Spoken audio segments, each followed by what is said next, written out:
माझ्यासारखा एक मेंढपाळ घरातला पोरगा डॉक्टर बाबासाहेब आंबेडकर साहेबांच्या संविधानामुळं आणि या राज्याचा नेता माननीय देवाभाऊंच्या आशीर्वादामुळं जत विधानसभा मतदारसंघामधून जनतेतून आमदार होतो।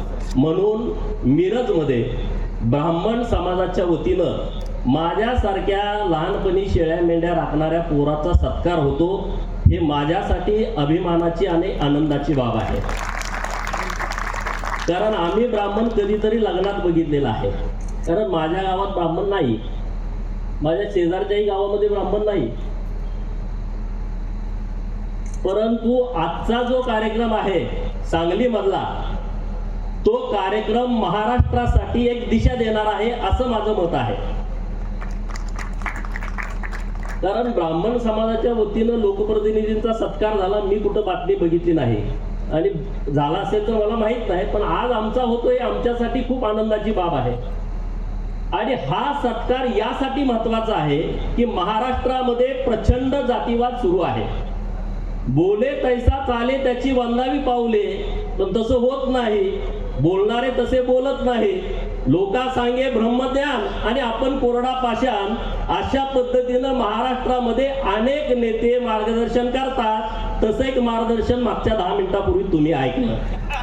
म्हणे ब्राह्मणाचा द्वेष करू नका आणि द्वेष करताना दात काढत बसायचं आणि टाळ्या वाजवायच्या, हे उद्योग तुम्ही मागच्या 2 वर्षापूर्वी सांगली जिल्ह्यामध्ये बघितलेले आहेत। बघितलेत की नाही?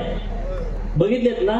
तरी पण तुम्ही टाळ्या वाजवत होता। जरा विचार करा नेमकं महाराष्ट्रात काय चाललंय आणि कशा पद्धतीनं चाललंय। महाराष्ट्रामध्ये मराठा आणि ब्राह्मणांचा एक वाद जाणून बुजून पेरला जातोय, त्याच्यासाठीच हे चांगलं औषध आज मिरजमध्ये होतंय असं माझं मत आहे। कारण मिरज, सांगली आणि तासगाव ही पटवर्धनांची राज्य आहेत, बरोबर की नाही? आणि मी सांगलीमध्ये 11वी ते ग्रॅज्युएशन पर्यंत शिक्षण घेतलंय। पटवर्धनांनी कुणावरती अन्याय केला हे मी कुठं वाचलं नाही आणि कुणाकडून ऐकलेलं नाही। पटवर्धनांनी कुणावरती अन्याय केला हे आम्ही ऐकलं नाही। माझं गाव आटपाडी तालुक्यातलं आहे, ते पण औंधचे राजे संस्थानिक यांच्या राज्यामध्ये ते होतं। औंधच्या राजांनी कुणावरती अन्याय केला याचं पण आमच्या कुणाच्या ऐकिवात नाही। आणि अशा पटवर्धनांच्या भूमीमध्ये सर्व समाजाच्या लोकप्रतिनिधींचा सत्कार होतोय, हे आमच्यासाठी खूप आनंदाची बाब आहे। दुसरं बाजूला तासगावचं संस्थान आहे, तिथले राजे माननीय परशुराम पटवर्धन राजे यांनी तासगावमध्ये शेतकऱ्यांना न्याय मिळत नाही, त्यांच्यावरती अन्याय होतोय, त्यांच्याकडे नवीन काहीतरी घडावं म्हणून त्यांनी प्रणशत ठाकूर, मुकुंदराव दाभोळकर, वसंतराव आर्वे यांना एकत्र करून एक प्रयोग परिवार स्थापन केला आणि त्यातून द्राक्षेची लागवड हा विषय पुढे आला। अरे द्राक्षेची लागवड कुणी काय नुसत्या ब्राह्मणांनी केली नव्हती, तिथं सगळा शेतकरी होता आणि शेतकऱ्याला जात नसते। आणि मग त्या पटवर्धन राजांनी अरे याचा फायदा काय नुसत्या ब्राह्मणाला होणार नाही आणि मग मी असं कशाला करू असा विचार त्यांनी कधी केला नाही। आणि म्हणून महाराष्ट्रामध्ये ज्या पद्धतीनं ब्राह्मण समाजाला टार्गेट केलं जातं, सोशल मीडियामध्ये त्यांच्या विरोधामध्ये बोललं जातं। अरे बोलणारे हे कोण आहेत? या महाराष्ट्रातल्या जातीयवादी संघटना कुणी पोचल्या? पोचणारे कोण आहेत? हे कधी ब्राह्मणांना टार्गेट करतात। ब्राह्मण आणि इतर समाजाचा वाद हा राजकीय दृष्ट्या प्रेरित आहे, हे महाराष्ट्रातल्या सगळ्या समाजाने लक्षात घेण्याची आवश्यकता आहे। हा ज्याला एखादा नेता निस्तेज होतो, एखाद्या नेत्याच्या पाठीमागचं लोकमत बाजूला होतं, एखादं संघटन रसातळाला जातं आणि मग ते एक प्रयोग तयार करतात। काय करतात? मी मागच्या 15 दिवसापूर्वी रोजगार हमी खात्याचे मंत्री भरत गोगावले सेठना जतला आणलं होतं की महाराष्ट्रातला पहिला रोजगार हमीचा पायलट प्रोजेक्ट जत मध्ये करावा, कारण गरीब लोकांना काम पाहिजे।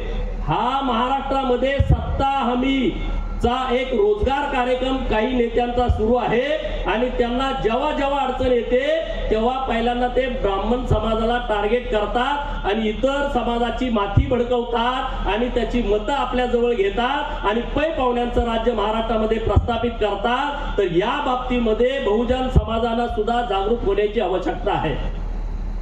बाजीराव पेशवेंनी जे काम केलं मल्हारराव होळकरांना त्यांनी सोबत घेतला. मल्हारराव होळकरांनी बाजीराव पेशवेला प्रचंड मोठी साथ दिली आणि त्यांनी दिल्लीपर्यंत आपलं साम्राज्य निर्माण केलं. छत्रपती शिवाजी महाराजांच्या काळामध्ये जो इतिहास आहे त्याला मराठ्यांचा इतिहास म्हणलं जातं. मराठा इतिहास म्हणजे या मराठी भूमीमध्ये जो कुणी आहे, जो छत्रपती शिवाजी महाराजांच्या सोबत होता तो मराठा. आणि छत्रपती शिवाजी महाराजांच्या सोबत ज्यांनी काम केलं त्यांना तुम्ही आता बाजूला करू शकत नाही. छत्रपती शिवाजी महाराजांच्यासाठी पालखीमध्ये बसून खाली येऊन स्वतःचा जीव छत्रपती शिवाजी महाराजांच्यासाठी देणारा शिवा काशी जाणार तुम्ही काय बाजूला करू शकता का? माझा राजा जोपर्यंत किल्ल्यावरती पोहोचत नाही आणि तिथं तोफांचा आवाज येत नाही, तो आवाज माझ्या कानावरती पडत नाही, तोपर्यंत पावनखिंड मी सोडणार नाही. अशा बाजी प्रभू देशपांडेंना तुम्ही बाजूला करू शकता का? नाही करू शकत. बाजी प्रभू देशपांड्याचा इतिहास पुढे येत नाही, पण अनाजी पंत कोणतर पात्र पुढे आणायचं, मालिकेमध्ये आणायचं, पिक्चर मध्ये आणायचं. मी नार्वेकर साहेबांना विनंती करतोय की इतिहासाच्या बाबतीमध्ये राज्य सरकारने एक इतिहासकारांची चांगली टीम नेमावी आणि त्यांनी जो सत्य इतिहास आहे तो समोर आणावा आणि मग त्याचा पिक्चर मध्ये, मग त्याचा मालिकेमध्ये त्याचा समावेश झाला पाहिजे. याचं कंट्रोल हे आपल्या राज्य सरकारनं ठेवण्याची आवश्यकता आहे असं माझं मत आहे. कारण कुणी पण उठायचं, ज्याला राजकीय परिस्थिती काय तर पेरायचं आहे त्यानं मग कुठलं तरी एकच पात्र शोधायचं. अरे संत ज्ञानेश्वर, परशुराम, शंकराचार्य, अरे जेव्हा या देशामध्ये नास्तिकता